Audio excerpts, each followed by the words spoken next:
این نون سنگکه، اینم منم. میخوام بخورمش ببینم چه اتفاقی میفته.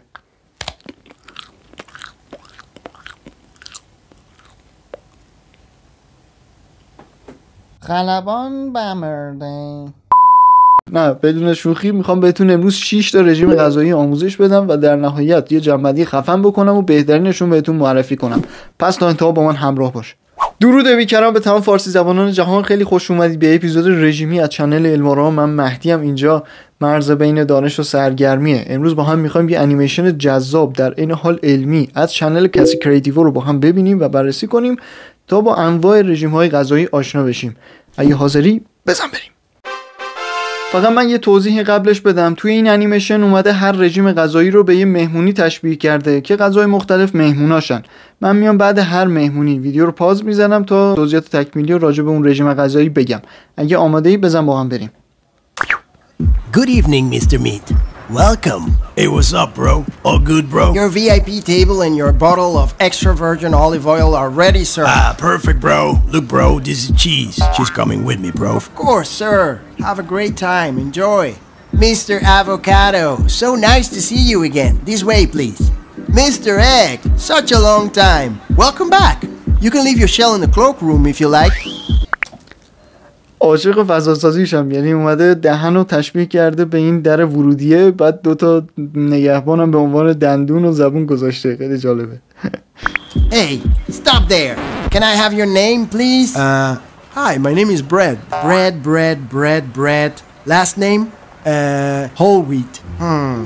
Can't find it. Sorry, but you can't come in. Can you check if Jamon Serrano is on the list? He's a friend of mine. Can you tell him I'm out here, please? He knows the owner. Sorry, sir, but we cannot do that. You gotta move. Please, dude, come on. Just a few carbs will make any difference. Get out, man. You're blocking the entrance. You will hear from a lawyer. This is serial discrimination.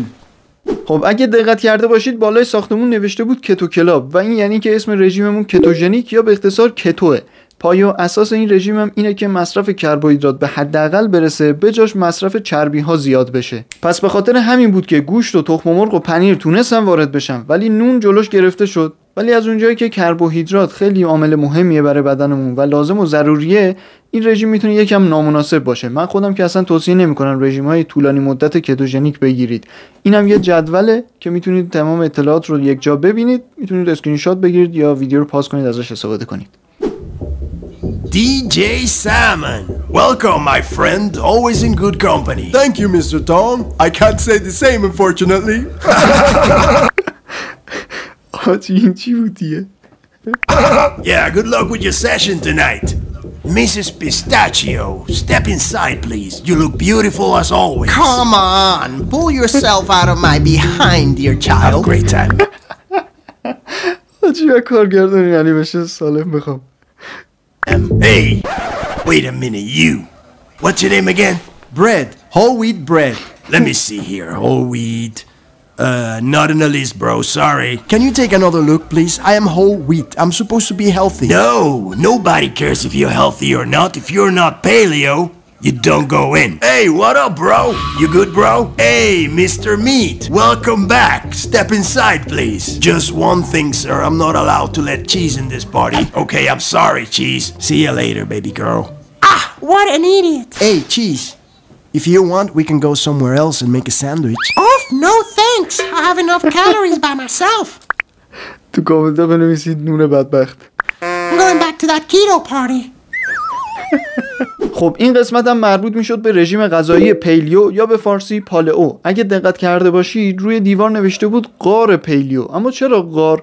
چون اصول این رژیم بر پایه غارنشینیه. یعنی شما تنها چیزایی رو اجازه داری بخوری که انسان‌های اولیه میتونستن بخورن. مثلا شما میتونی گوشت و سبزیجات بخوری ولی اجازه نداری غذاهای فراوری شده مثل لبنیات یا حتی نون مصرف کنی. به هر حال خیلی باگ داره این رژیم دیگه. مثلا شما فرض کن نوتریشن‌های کاملت رو نمیتونی ازش دریافت کنی چون غذاهاش خیلی محدود تعدادش و از اونور کالری خیلی کمی هم دارن. به هر حال این جدولشه، میتونید یه دور بخونید ازش استفاده کنید. قبل اینکه بریم سراغ دیدن ادامه انیمیشن بذارید دو تا رژیم غذایی محبوب تو ایران رو هم بهتون معرفی کنم. اولیش که احتمالاً باهاش آشنا هستید روزه‌داری یا همون فاستینگه. توی این رژیم غذایی اصولش اینجوریه که شما 16 ساعت چیزی به جز آب و چای نمیتونی بخوری بعدش 8 ساعت اجازه داری که هر چی دوست داشتی بخوری، یعنی منع غذایی نداره ولی فقط محدودیت زمانی برای شما ایجاد میکنه. اینم جدولش، میتونید پاس کنید بخونید. دومی مورد هم خودش به 2 دسته تقسیم میشه. دسته اول وجتریان هان که خوردن گوشت حیوونا مثل گاو ممنوعه، ولی از اون سمت محصولات حیوانی مثل لبنیات یا تخم مرغ مجازه. دسته دوم وگن هان که کلا هر نوع محصول حیوانی ممنوعه، حتی عسل. ولی خب مشکل این دوتا رژیم اینه که تامین پروتئین توشون خیلی سخته، در نتیجه ممکنه با کمبود آهن و ویتامین B12 مواجه بشن. به هر حال برای اطلاعات بیشتر این جدولشون میتونید استفاده کنید ازش. Come in, everybody. Welcome to Detox Party. Excuse me, Mr. Pepper, sir. Your last name is Raw or Cook? Raw, dude, of course raw. Excellent. Come on in then. Hey, stop there. Name and last name, please. Bread, whole wheat bread, with a B and a W. Okay, give me a minute. Hey, I got a Mr. Whole Wheat Bread here. Yeah. Flour, I think. Yeah. All right. Sorry, buddy, but I can't let you in. Guys? Who cares? I don't even want to go in your party. Super boring place. Fruits and vegetables? A bit later you're hungry again. خب توی این قسمت هم رژیم دیتاکس رو داشتیم که به فارسی فکر کنم میشه پاکسازی یا سمزدایی یا همچین چیزی. به هر حال نباید برای طولانی مدت از این رژیم استفاده کنید و سقفش نهایتاً 1 هفته است. اصولش این شکلیه که شما غذای فراوری شده و قند و شکر و اینجور چیزا رو مصرف نمی‌کنی، ممنوعه، و از اون سمت سبزیجات هم فقط به صورت خام باید بخوری. فقط یه مورد که من متوجه شدم این بود که الکل خیلی راحت وارد مهمونی شد، در صورتی که من احساس می‌کنم الکل باید توی این رژیم غذایی ممنوع باشه. یعنی یکم عجیب بود، ولی احساس می‌کنم ویدیو اشتباه کرده بود. در هر صورت این رژیم غذایی پایه و اساس علمی اصلا نداره و صرفا تو فضای مجازی وایرال شده بود و ملت ازش پول در می آوردن، پس اصلا ارزش امتحان کردن هم نداره. یه نگاه به جدولش بندازی کاملا دستت میاد. Welcome everybody. Come in, sir. Good to see you again. Always a pleasure to have you. Come in. Hey you, where you think you're going? You got a lot of nerve to show your face around here. Excuse me, are you talking to me? I am Broccoli. You're not fooling anyone with that stupid wig, Brad. Anybody can come in this party except for you. Now take him out of my sight. He's leaving traces all over the place.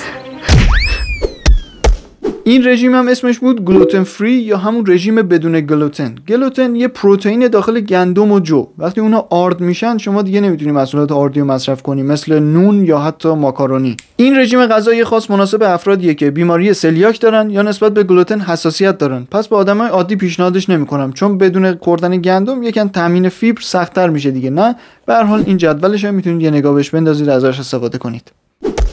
Well, I see they also don't let you in the party, huh? Yeah, man, what a bummer. So, what's your name? My name is Pasta. Pasta what? Penne pasta.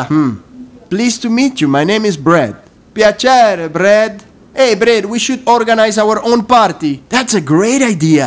Very big party that lets everybody in. Very pretty and very successful, but how are we going to call it? Let's call it Carbo Party. What do you think about that? Don't know. Maybe something more inclusive, more cozy. Got it. Welcome, dear friends. This is your house. French fries, spaghetti, cupcakes, pizza from yesterday, hamburgers, whatever. Everyone's welcome. Let's get this mofo started. همین الان سابسکرایب کن. اینم از پایان خوش انیمیشن که البته یه درس مهمی برامون داره. اونم اینه که شما میتونی پارتی خودتو بگیری، توش پاستا بخوری، برگر بخوری، پیتزا بخوری، حتی نون بخوری و هیچ اتفاقی برات نیفته، بدن سالم و سرحالی هم داشته باشی. میپرسی چه جوری؟ در واقع مهمترین عاملی که تو سلامتی ما تاثیرگذاره ساختن عضله و حفظ درصد چربی متناسب با هر فرده. حالا چجوری این کار رو انجام بدیم؟ شما باید تعادل بین کالری مصرفی و نوتریشن مصرفی رو برقرار کنی. ولی خب این چجوری انجام میشه؟ یه ویدیو کامل راجبش قبلا ضبط کردم، حتما به توصیه میکنم نگاه کنی، چون خیلی چیزا ازش یاد میگیری. به هر حال شما میتونی خیلی راحت نون بخوری بدون که هیچ مشکلی برات پیش بیاد، فقط زیاده روی نکن. بالاخره رسیدیم به قسمت جذاب جنبندی. حالا شما به این بگید کدوم یکی از این رژیم‌ها رو امتحان کردید و تجربتون چه شکلی بوده. حالا اگه از منم بپرسید که کدوم یکی از این رژیم‌ها بهتره، قطعا بهتون میگم هیچ کدوم، چون جوابتون ممکنه فرد به فرد متفاوت باشه. در نهایت ممنونم که تا اینجا ویدیو رو تماشا کردی و خوشحال میشم اگه این ویدیو رو لایک کنی. در ادامه میتونی این ویدیو که در رابطه با چربی سوزی هست و تکمیل کننده همین ویدیو رو تماشا کنی. تا رویدادی دیگر، بدرود.